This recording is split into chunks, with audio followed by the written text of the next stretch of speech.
Good evening, ladies and gentlemen. Tonight is Point Ouvert avant devant point. Once again, welcome to Moving Forward, because it will be one with a difference tonight. Why? Because after the 22nd of September, 2024, it seems as if campaigning for the next election, which is due in less than 2 years, would have begun. Although the last government who lost the elections were at it from the time they were soundly defeated on the 26th of July 2021. Therefore, I feel obligated tonight to look at the P's and Q's of both parties and hopefully to do a balanced research as to the main difference between the two before the next election. What I have observed in terms of the upper echelon of the United Records of the Poor is that they lust for power, not realizing, as Joe Biden said at the United Nations General Assembly, that some things are more important than staying in power. As far as he was concerned, he went on to say quite categorically, and I quote, that we are here to serve the people, which Philip Joseph Pierre have always said in many of his speeches. Not once I have heard that being said, and it has been said emphatically, but not by Alan and his band of merry men and women. There's no doubt that we all face challenges, but what the United Records of the Poor fail to realize is that working together, we are strong, thus making St. Lucia a lovely place to live in. That seems to be beyond their thinking, because ever since their beating at the last election, from day one they have been making every effort to destabilize this present government. However, God in his infinite wisdom and mercy is good, and he is with Philip. In the past 3 years, I hope and pray that I have somewhat given you, the listeners, some food for thought in the manner that I have expressed my thoughts and how I see the political situation and what is best for the country. Within the next 18 months, you'll have a decision to make, brothers and sisters, as to whether to continue with Philip Joseph Pierre or to revert back to an incompetent government that was the laughing stock around the world, yet their leader was talking about Dominica in that light. Therefore, before I begin towards the nitty-gritty of my assessment, let us pray. In the name of the Father, and of the Son, and of the Holy Spirit. O Father in heaven, send down the Holy Spirit, together with your angels and saints, to this beautiful island of ours, so that they can enter the minds of our people in the decisions they will have to make when the election approaches or is here. For some, it is already here. I beg of you, Father, to open the eyes and minds of our people so that they can do what is right and just at the next general elections. I believe in you because, without a doubt, that you are the Prince of Peace, the King of Kings, and the Lord of Lords. Amen. Tonight I quote from the Bible, Sirach chapters 1, verses 1 to 15. All wisdom comes from the Lord, and wisdom is with him forever. Who can count raindrops or the sun along the shore? Who can count the days of eternity? How high is the sky? How wide is the earth? How deep is the ocean? How profound is wisdom? Can anyone find answers to these questions? Wisdom was created before anything else. Understanding has always existed.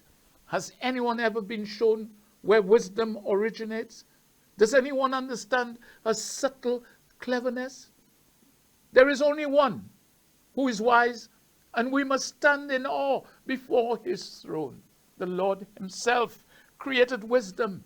He saw her and recognized her value, and so he filled everything he made with wisdom. He gave some measure of wisdom to everyone, but poured her out on those who love him. If you fear the Lord, honor and pride will be yours. You will be crowned with happiness and joy. To honor the Lord is a heartfelt delight. It will give you a long and happy life, and at the end of your days, all will go well for you. God will bless you on the day of your death. To fear the Lord is the first step to wisdom. Wisdom is given to the faithful in their mother's wombs. She has lived with us from ancient times and generations to come. Will rely on her.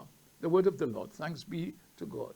Before I begin in earnest, I want to say to all St. Lucians once again, a son of the soil has left us just a week ago, and I'm still coming to terms with his passing, although I know he was not too well for some time. Therefore, his passing will leave a void in the lives of many. I know he was like a brother to Calix George Sr., because they were at college together and were prefects also. Therefore, may the Almighty bless the soul of the departed Francis Leos, and may he be given eternal rest, and may the Holy Spirit guide him into paradise. As I sing inwardly in Paradisium, I therefore send my condolences to his family, especially Philip, and those here and abroad. May his soul rest in peace. Amen. Amen. Oh, tonight, I want to remind you, brothers and sisters, listening, of a few things that has struck me over the last 3 years, and that is the government's PR, which is without a doubt poor to the hilt. Some may not like to hear that, but the excellent work that the government is doing should be in the public domain. But there is a lackluster approach in the way it is being reported. I say so not to cast aspersions, but simply because they have allowed those reprobates of the United Records of the Poor to get away with some of the diatribe and lies that they have concocted in order to make it look as if all their party's wrongdoings in the development of the country was better than what we have today. That is without a doubt pie in the sky and wishful thinking, because those in the outer world can now see that development is taking place in the Helen of the West. They are now trying their utmost to make it look as if this government of Philip Joseph Pierre is the one who is destroying the country, when in truth and in fact, they left the country in a horrible financial mess and state. To the extent no work was done on the dam.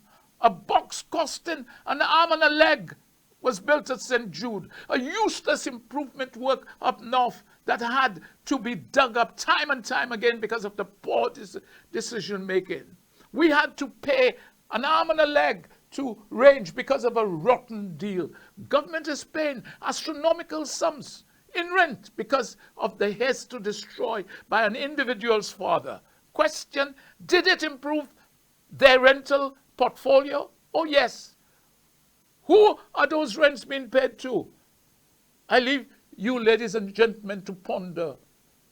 The cul-de-sac and Millennium Highway project was simply a fiasco, unseen before, for inefficiency. Let us not forget the Fortuna doctrine that was paid to some for transportation of garbage from the Vieux-Fort to Deglo. We also saw a $13 million road that was built for the sport of kings.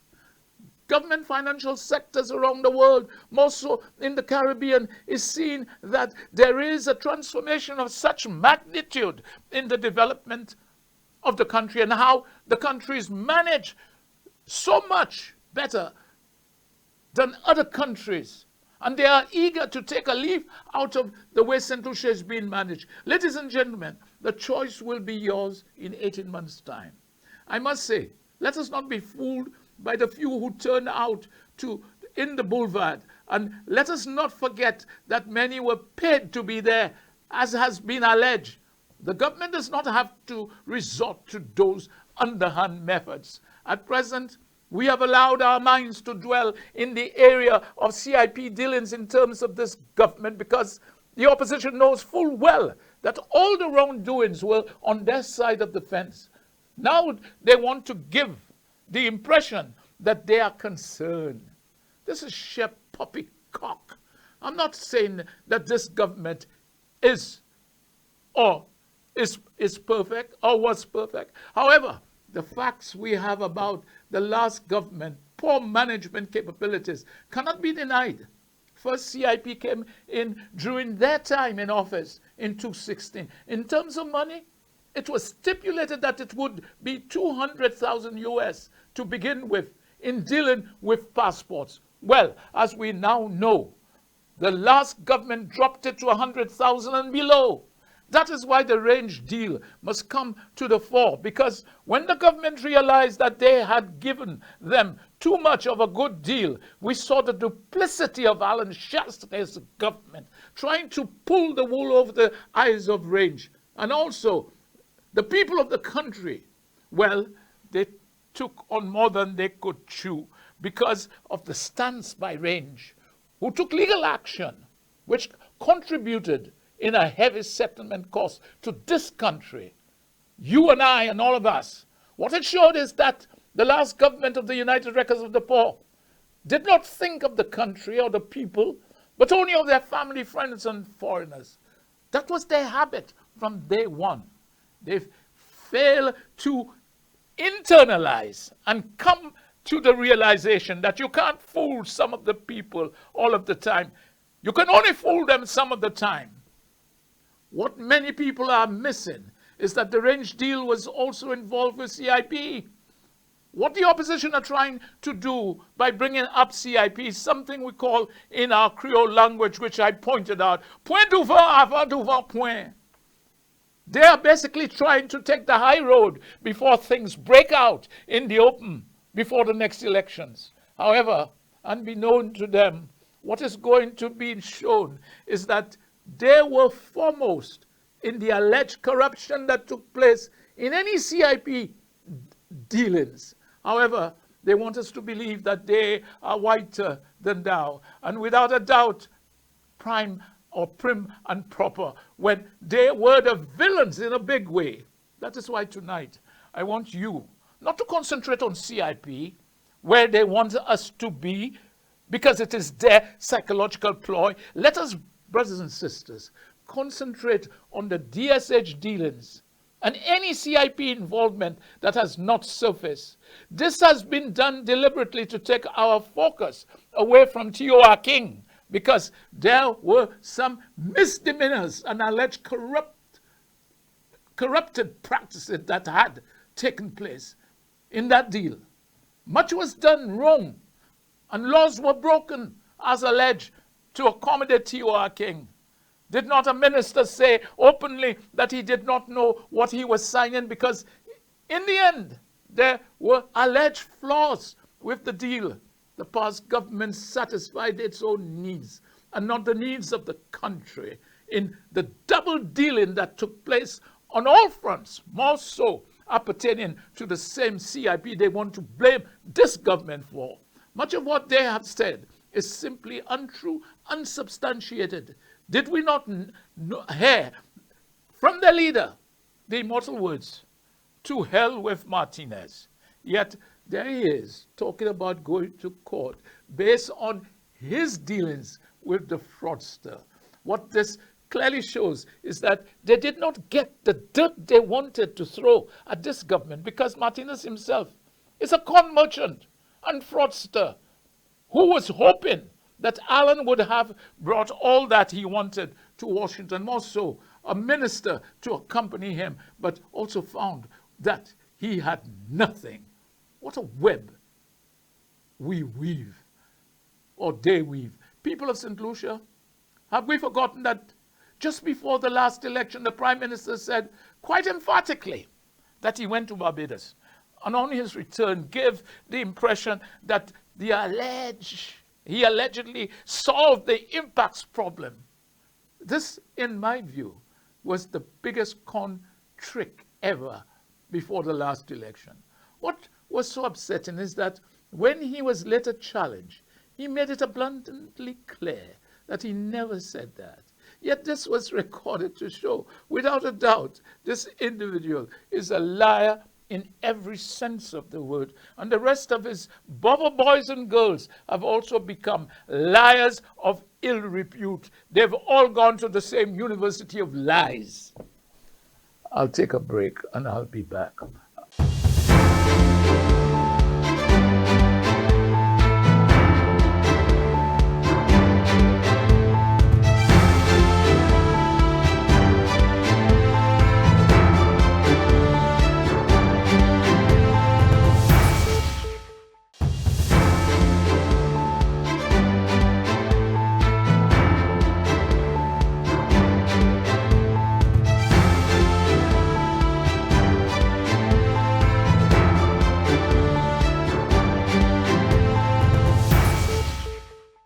Welcome back to Moving Forward.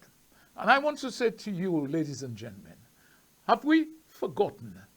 This is the same individual as Prime Minister who said on an interview with a foreign correspondent that $1.5 billion was coming into St. Lucia as investment. Maman Saint Lucie, zot sa oublié, on baille comme ça. Then when he went to a friend's television show, he made it clear he never said that. And that it was 1 million or billion. Then later, outside the house, and I've mentioned that before, when challenged, he said emphatically that he never said that. I keep reminding you of this because you, my people, forget too easily. St. Lucians, you all seem to forget again the disdain that Alan Chastanet showed for the country when he lost the last election as Prime Minister and as leader of the opposition. He simply did not attend the opening of Parliament because he had gone to the country that he was a product of for rest and recreation, because he did not have holidays for 5.5 long years. That is the scant disrespect we have accepted from that jackass. What an affront and simply disrespect for the House. Yet that is the same House this nincompoop and reprobates wants to come back as leader of the country. Never. I say never. And I will fight my heart and soul that he never returns. More so with his poodles and puppets. What bugs me is that on his return after his holiday, there were the jackasses and mendicants outside the house to greet him. It was as though he was returning as the devil's Messiah. That was the same man who banned them when in power from coming close to the Parliament. Can you believe that? Jackasses and barking dogs. Have you forgotten? The same house. When he was Prime Minister, he banned you. This shows you the feeble mind that exists in this country and the reason why this individual called them names that would be unacceptable in any country, more so a black one. My $1 million question to Alan, Guy, Dominic, Spider, Nancy, Rigobert, Herod, and a few others is to tell St. Lucians one thing. They're financing the country simply using CIP monies, more so for the poor. Also show me some of the things you finance in the country. I will say to them, what was done also during that 5.5 long years of their party in government was to use the country's monies to finance projects that would simply not benefited St. Lucians or the poor people of the country, but their family, friends, and foreigners. What we saw and witnessed was that $7.3 million that was simply stolen from finance to give away to someone who had never dealt in drugs before, more so COVID-19 vaccines. This in itself was a travesty of justice, more so the unofficial way it was done. In many countries of the world, it would have been seen as sheer corruption, and charges would have been brought by the incoming government. There were many reasons why what was done would have been unacceptable, as I said, in any country, as it would have been seen as the heights of corruption. I once again call on the special investigator to investigate thoroughly. My brothers and sisters, I'm not trying to be melodramatic tonight, but looking at the way the past government led by Alan manipulated the system to suit themselves, families and friends. As I've pointed out before, the Constitution, finance laws and regulations, public rules and regulations were all broken and abused to the limit. What it showed is that the then PM was a law unto himself and thought that he was above the law. Well, I want to tell you that the country I once lived in, no man, simply no man or woman, was above the law of the land. Added to that, in a democratic country, that was living where colonialism, I was living where colonialism had a conscience. Because that's what he said. This last government, in my honest opinion, should all have been charged, because in every ministry, ministers allegedly broke the law somehow. I repeat that in a democratic country like England, who practiced colonialism, which Alan said that it had a conscience, he could not do that there and get away with it. If that is so, then he did not have a conscience. And the words coming out of his mouth is that respect was diluted and poisonous. What it showed to me is that the level of this individual's education. It is clear that he is not familiar with black history and slavery. Let me point out to that individual, when I was growing up in the 70s and 80s, I can remember that most of the people that I admired and the role models were mainly white. It was as if whiteness was a requisite for success. Even for a job in a bank here, you had to be white in those days. That is why we ran away from the Creole language, which was part of our culture. And that was being denied to us because we had to speak English to get a worthwhile job. And some of them can't even speak English today. At the time, little did I know that even the richest man who ever lived was black. The history is there. Many of us learned from history books that did not include the injustices suffered by our black ancestors, but they also excluded many of their historical achievements and the empires that they had ruled for centuries. Brothers and sisters, without a doubt, we have to overcome so many milestones to get to where we are today. And we should continue to appreciate those who contributed and are still contributing to the advancement of the black race. Not one who thinks he is white and supports everything that comes from those of that complexion. I am sure that some of the choices we make in life would be different if we had been exposed to more positive black role models. However, slowly but surely, that has come into the fore, more so that we elected a black prime minister, Philip Joseph Pierre. So I say loud and clear to all that can hear me in the Caribbean, from north to south, east to west, that colonialism never had any damn conscience. Alan, I say this to you, that you should have been horsewhipped for making such an outlandish statement. How can anyone, black or have a conscience, can vote for that peddler of lies? That is the fallacy that someone who thinks that they are white wants to propagate, and therefore this individual can never be our prime minister ever again. Radusa. That last prime minister was without a doubt recklessly extravagant, shamelessly immoral.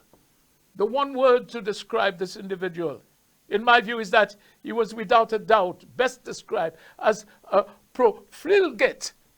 I'm not saying so to undermine the individual, because any leader of a black country where slavery was practiced by the English would never, if he had any conscience, or he was conscious or had feeling for what our forefathers suffered and went through, would have made such an asinine statement like he did. Ladies and gentlemen, my time in England and the initial treatment I got told me without a doubt, having come from college, that I had to be highly educated and qualified in as many areas as possible in order to demand myself respect and dignity. Therefore, Alan, I want to tell you in all conscience that colonialism did not have any conscience. In fact, educate yourself properly before you make these asinine statements. I want to inform you, my friend, that many of our people who left this country to go to England were to find a job where they wanted to find a job to better themselves. But all they found were menial jobs, because the majority of the English people did not want those jobs in England. They saw that form of work as below their standards. Don't forget, comrade, they made their millions and trillions on the backs of black slavery. Some of the most expensive places in England were bought out of slave money. Not only that, it is alleged that the sport of kings you speak about so much was developed out of slave money. Comrade, go and educate yourself before making such insulting remarks to the people you want to vote for you as leader of this black country. I remind you of this: once bitten, again twice shy. Please leave our politics, because what you bring in is sheer politics, lies, misinformation, and disinformation. You are, in my view, an alleged con merchant, which you try to push in the government's direction because of your feeble mind. Yes, Alan, West Indian blacks live in houses where some only had a room to share. Sometimes 4 to a room, 5 to a room, and a toilet, one toilet for so many people. And all the times, and at times had to use the same kitchen to cook. They lived in the slums and ghettos after leaving the Caribbean. Yes, that was poverty at a very low level. Anyone with a reasonable standard of education would never have use such words as colonialism having a conscience coming out of their filthy mouth. And now you want these same people you call mendicants, jackasses, and barking dogs to vote for you or your party, which I will continue to call the United Wreckers of the Poor. I have some respect for the late Sir John. I want to say something to you and your band of merry men and women who congregated at the William Peter Boulevard, that the country needs leadership. It needs stability. And that is what it has right now under Philip Joseph Pierre. I tell you this, the country will certainly never get that leadership with the set of jokers we have under your leadership. I'll take another break and I'll come back. I'm getting warmed up, I can tell you that.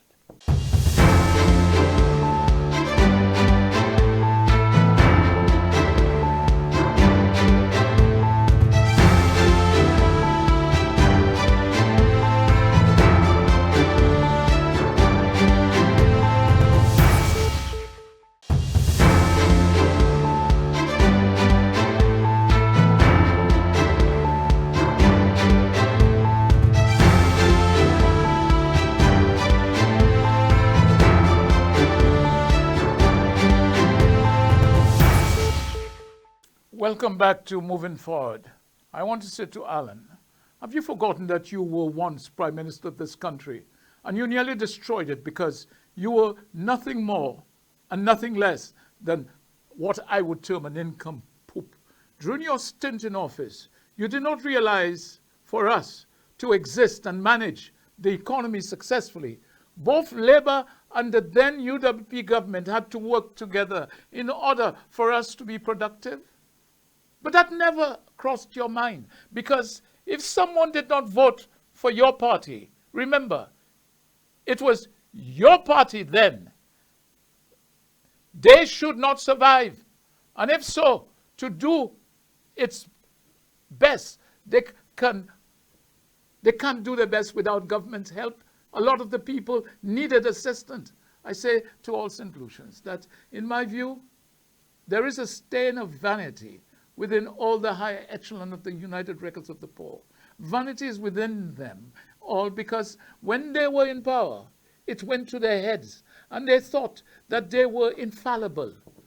I now want to ask a very serious question to the last Prime Minister and his gang of merry men and women, whether when they came into office, and there were so many worthwhile projects left by the then Labour Party, Why, oh why, in heaven's name, that some of the projects were not continued? In England, when a new government comes into power, they don't abandon projects that was there. They make an effort to complete those close to completion. Then to look to see what improvement can be made. So decision making is paramount in that system of government. Yet your government took over 3 years to look at the projects that were put into place by the last Labour government. How can that be efficiency and be productive in helping the development of the country? Money was simply wasted. That is money the country did not have, because they have to borrow when money is spent so uselessly. Honestly, my friend, you and your poodles showed an attitude that you were in power, and therefore, being in control, you can do what you want at the people's expense, more so the opposition. The Labour Party and Unity government coming into power did no such thing, because they were about country and not family, friends, and foreigners. Well, there is no doubt in many people's mind that this government is getting the country back on its feet. However, what amazes me is that you're concerned about the development of the country, which takes in health, education, unemployment, crime, etc. Yet these are all the areas of the economy that you allowed to degenerate. And now you want to make it look as if the unity government is responsible for those things occurring. What the government is presently doing is transforming the country from the decadent state you left, or your government left it in, and now you have the gall to attack them for your failings that they are putting right. Oh, you poor dumb mouse, to open your ruby lips at this government. You need to be horsewhipped, and that should be done in the public domain. Last week, someone in the comments of my program asked in a cynical manner that I should call those in Parliament honorable. I thought immediately, there we go again. What a small-minded individual, because that title is very English. Let me say emphatically, I will only call an individual politician honorable when he deserves it, like the present Prime Minister, Stephenson King, Alva Baptiste, ex-PM deceased, John Compton, JMD Bousquet, Maroc, Calix George Sr. These are the people I look up to because of their sincerity and dedication to the country and people in its development. They cared to make a better St. Lucia. The majority of politicians today are for their pocket, family and friends, and some foreigners. So I said to the individual that in my estimation, the so-called title should be earned.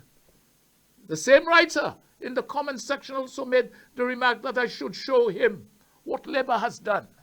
I thought then that it is remarkable that this individual is asking for such a question of me. Yes, I was flabbergasted, because anyone who is astute and had a good eyesight would have seen the changes that were taking place. Therefore, if he was a learned individual or one who had a bit upstairs, he would have seen with his own eyes what Philip Joseph Pierre in 3 years and 2 months have done for St. Lucia, and which surpass by 80% what the last Prime Minister did in 5.5 years. Well, here are a few of the things he has since done since coming into office. That's Philip Joseph Pierre. Cut tax from the lowly for the lowly paid. Increase pensions for the elderly. Given school children back the laptops that was taken from them when the last government, your government was, or Alan's government was in power. The use of CIP monies was donated to the Ministry of Health in the development of OKEU, which will help the sick and the elderly on the whole. The government employed new police recruits who are in training at the moment, but I believe that they need to be given, training should be really, really tough, and it has been too soft. The government has also given the police far more motor vehicles than they ever had, and much needed assistance to fight crime. Contributed to the Sami Stadium for the T20 World Cup and has helped in making Grand Riviere playing field one of the best. There is also the rejuvenation of the Marshall grounds that was left unattended by the last government, which was somehow, in my mind, deliberate. The Marshall area was left to rot because it was a way of getting at the labor leader then. And don't forget the Fortune Doctrine, which was practiced in Castries East during COVID-19. Having brought in the minimum wage, Guy Joseph had the audacity to say that he was paying his workers much more. Well, as a nincompoop, he simply does not understand what the minimum wage means. It is beyond his comprehension. I further want to say to those unable to open their eyes to see clearly because they were too dumb to see, I encourage them to go to Grand Riviere playing field. I mean that. And see the tremendous amount of work that is going there, which their spider could not accomplish.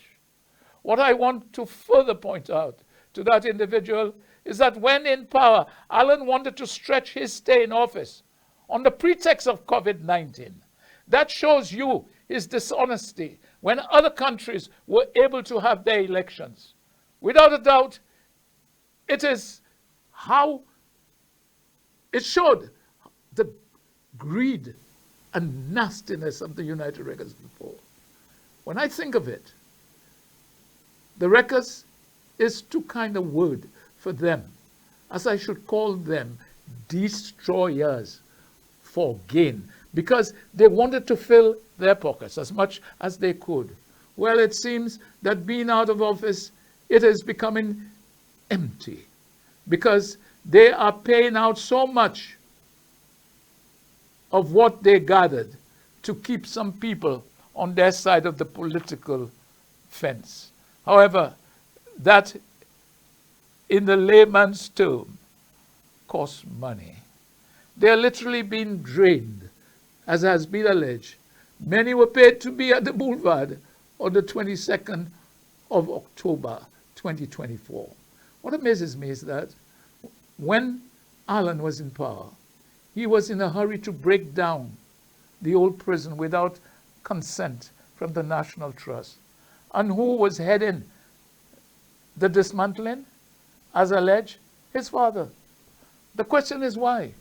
Well, many was of the opinion that it had become clear it was to put many of the institutions that were broken down in those buildings to move to their family rented accommodation as substantial rents over a period of many years, as alleged, will bring in, so much money. Ladies and gentlemen, even the luxury suite was destroyed. And this government is now in the midst of completing that at a substantial cost to the public purse.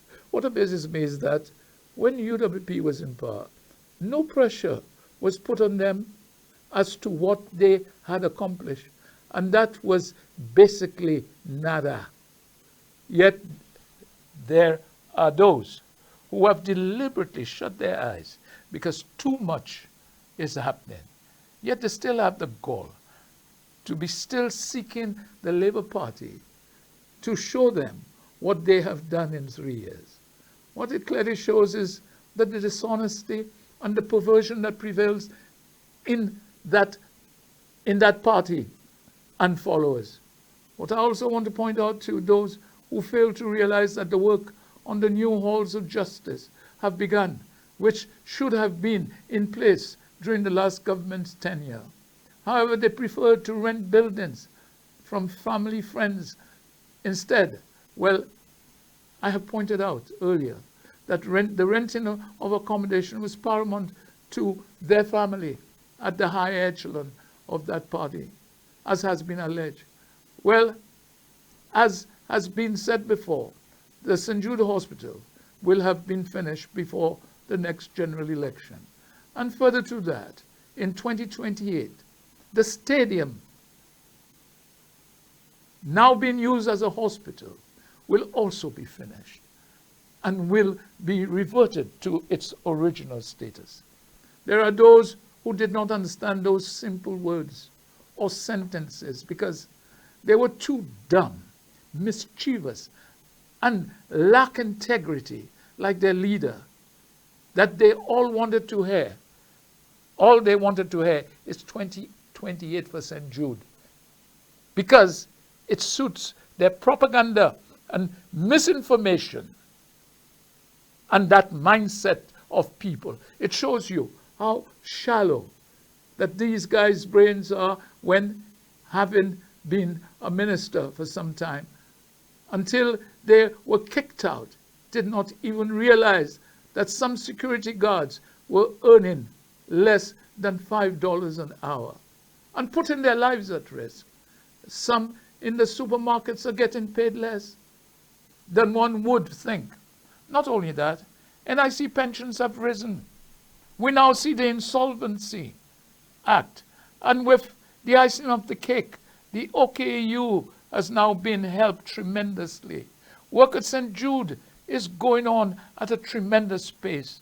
The Millennium Highway is being completed, and above all, as I said before, the Darren Sammy cricket grounds have been improved, so much so it has been seen as one of the best, not only in the Caribbean, but the world.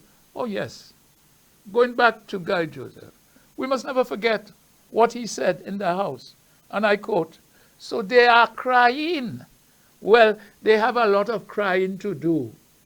Well, under the Honorable Philip Joseph Pierre's government, the crying has stopped, and the future is looking bright by the grace of the One Most High.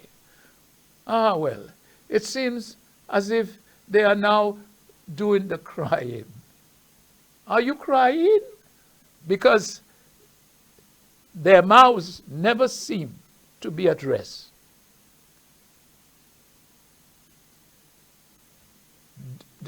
Dis-moi, car the beau concern. Yes, indeed, their box of mischief is empty. So they are saying what they want because they think that it appeases their followers. On top of all of this, the government have not shirked from payment or paying public servants their wages, as we saw with the last government wanting to give some money and the rest of salary would be in bonds. Can anyone believe that when these individuals had raised the wages as ministers and members of parliament, further to that, they were spending borrowed money as if there was no tomorrow? What a set of con merchants we had as a government in this country. We have to stand up and call a thief a thief, and therefore a spendthrift government must be called out, more so when 1/3 of the population is virtually living in poverty. And that is why they were crying Guy. Further to that, another 1/3 of the country could not have 3 meals a day. Many did not even have a place to lay their heads, which was suitable. The health service then was simply a mess, because it was meant to be privatized, as I've mentioned before. Now the same people who want to condemn this government for neglecting the sick and the dying, this for me is totally absurd, because Philip Joseph Pierre, on coming into office, found an ailing society, because not much money was put into the official services of the country. It was for the sport of kings. Even when $13 million road, a $30 million road was built just to satisfy the sport of kings in our country. Remember, ladies and gentlemen, the airport was closed just to accommodate some Chinese visitors. I want to now turn to another issue for us in St. Lucia, which is important to our survival. And I'll come back with that when we return.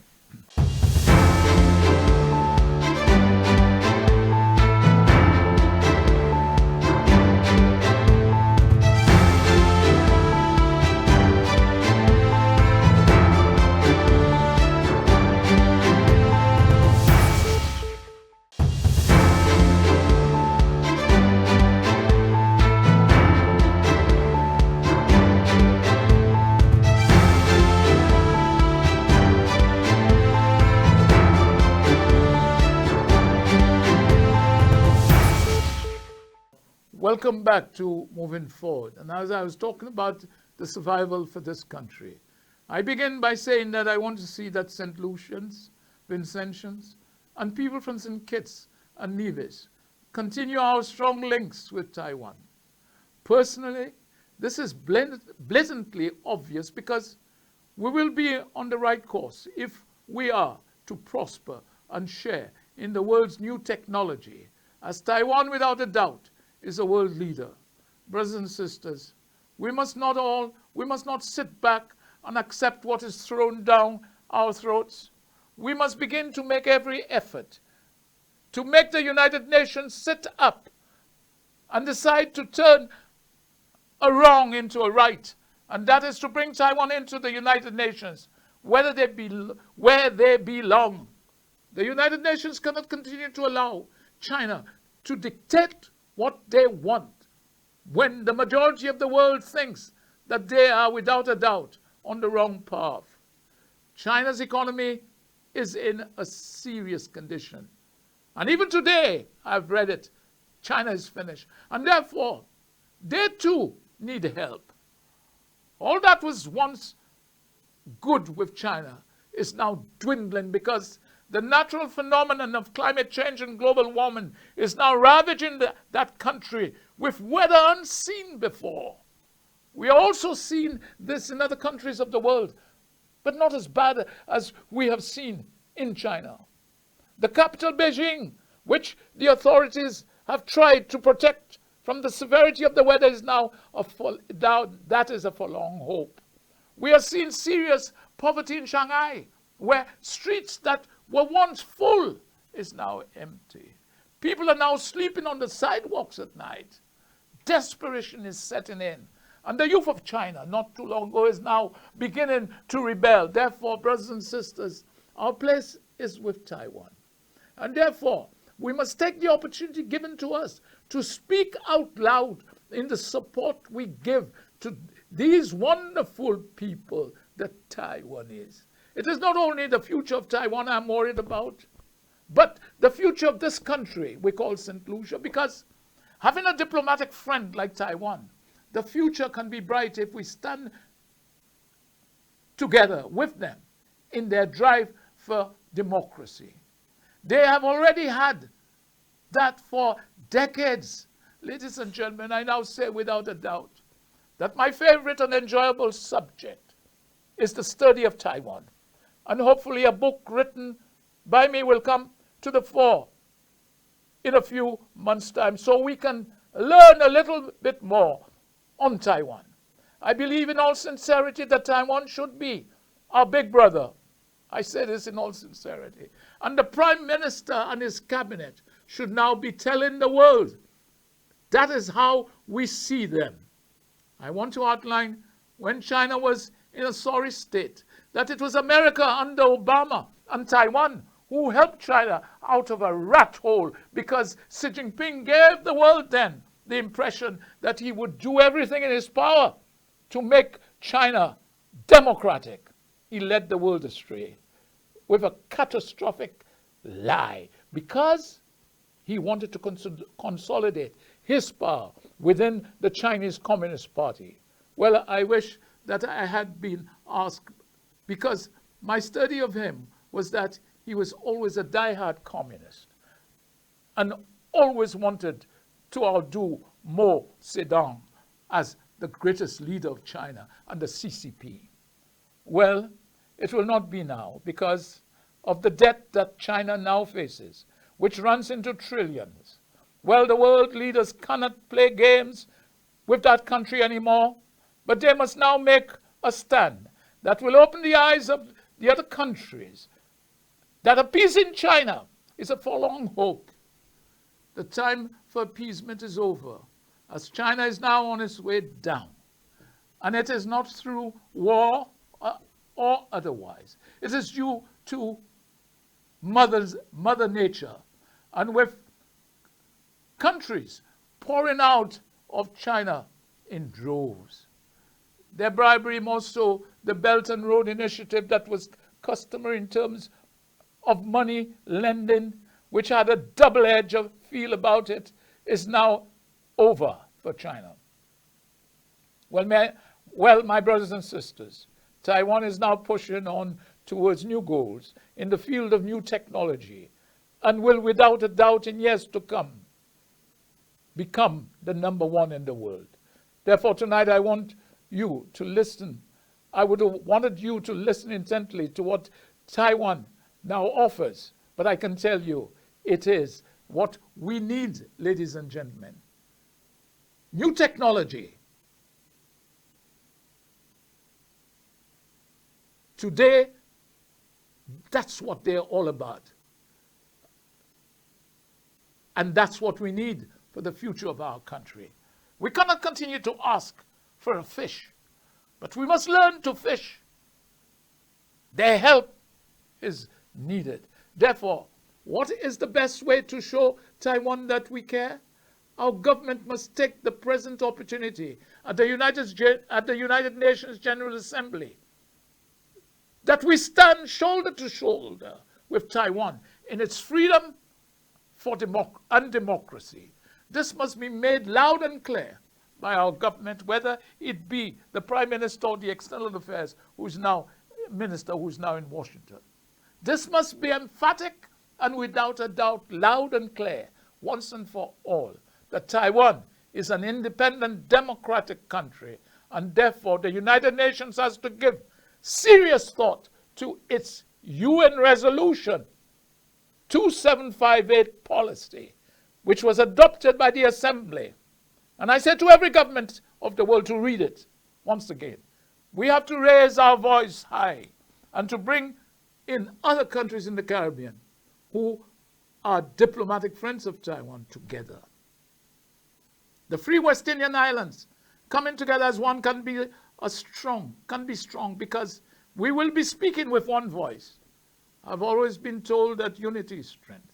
And therefore we must show that the unity in the United Nations and elsewhere for Taiwan is a serious thing. So I say to you leaders of the free countries or Caribbean countries that supporting Taiwan is that they will always remember something I first learned about Taiwan, and that was Ila Formosa, the beautiful country. And now I say with all my heart, the beautiful people. So tonight I could not end if I did not go back into our St. Lucian politics, which have now become somewhat animalistic by the mannerism and aggressive attitude by the opposition, which in essence seem to be aiding and abetting violence as has never seen before, as has been alleged. You never seem to hear them talking about what they would do should they be elected. All they seem to be good at, and they do it poorly, is attacking the government whether what they are doing is excellent or not. They criticize for criticizing's sake in order to confuse the electorate. They call mendicants and jackasses, and even donkeys who bray. In my view, their political language is simply petulant, perverse, and to an extent, almost what one would say, somewhat perverted. When one listens to Dominic, Prudent, Nancy, Guy, Spider, and least but not last, Alan, one simply wants to puke. Much of what is coming out of their mouths is unadulterated claptrap. None of those reprobates can tell us what they would do to make things better for St. Lucia. Even the election they won with their fight to stay alive, nonsensical diatribe, they were never able to fulfill. Why? Because they were a bunch of nincompoops who did not have the ability, nor did they know how to lead the ship of state on the right course. These are people, in my estimation, that simply had no integrity, honesty, and feeling for others, like the poor, the sick, the downtrodden, and above all, simply did not care about the education of our young, or the nation as a whole. I heard Dominic, for instance, trying his utmost in trying to speak Creole, and it looked as though These were the only words his tutor could get into his head. Because even then, there was Spider behind him, in the boulevard, cursing him as to what to say. What a bloody joke. That simply borders a political comedy. These are the same reprobates who mismanaged the CIP because of their greed, and now they see it fit to make a song and dance about it when they are the guilty party. I want to ask Alan a simple question. Was St. Lucia ever blacklisted by the European Union in 2018? I would like to know, because obviously St. Lucia's finance practices had come under scrutiny while he was the Prime Minister. Is that true or not? Ladies and gentlemen, what we are seeing is that our modern politics seems to be at a stage, due to the opposition's blatant misinformation and disinformation, that things have got lost and is in a muddle. This is because so much dishonesty by the opposition has been accepted by their supporters. Therefore, those who support the government must be vigilant more than ever before. I heard Alan in the boulevard talking about government and integrity, as if this government does not seem to know what it is all about. Yet, when he was in power, he was lost as far as governance was concerned. And not only that, he simply did not know what integrity meant. However, now out of office, he wants to paint himself as the paragon of virtue. Alan, give me a break. I simply cannot believe that you are so thick in the head. Honestly, I want to know if you have any qualifications. Just like your chairman, who said he's not a massage therapist. Both of you are trying extremely hard to inflate your egos. Alan made it clear that we will have to take a stand if the government does not stop selling our passport to Galaxy. Alan seems to forget that it is he and his government who brought Galaxy to St. Lucia and then justified the move. Did he not tell us about the excellence of their work in St. Kitts? Was not his lawyer also Galaxy's lawyer at one time? Yes or no? Because, Alan, you were in consultation with Galaxy long before they came to St. Lucia, and you justified that move when we heard so much that was allegedly not right about them in St. Kitts. Alan went on to say quite categorically that next week I will be spearheading a court injunction in taking legal action against the government in selling passports to Galaxy under the CIP program. This action was linked to governance and integrity. This guy is such a liar and a con artist or con merchant that he simply forgot that it was he who brought Galaxy to St. Lucia. Not only that, it was alleged that some areas of land were sold, which in theory was under the Protection of Our Natural Resources Act. Yet he had sold it in a package, allegedly. And it is this government who brought a stop to this corrupt practice when they came into power. What I would like to know is whether some CIP deal was done with Galaxy in the same manner as Range. We must never forget that both Galaxy and Alan had the same lawyer. Alan also said that he had a discussion with Martinez, who brought him into conversation with Grenada, Dominica, St. Kitts. And they are prepared to file a class action suit so as to recover the monies we have lost under CIP deal with Galaxy, or words to that effect.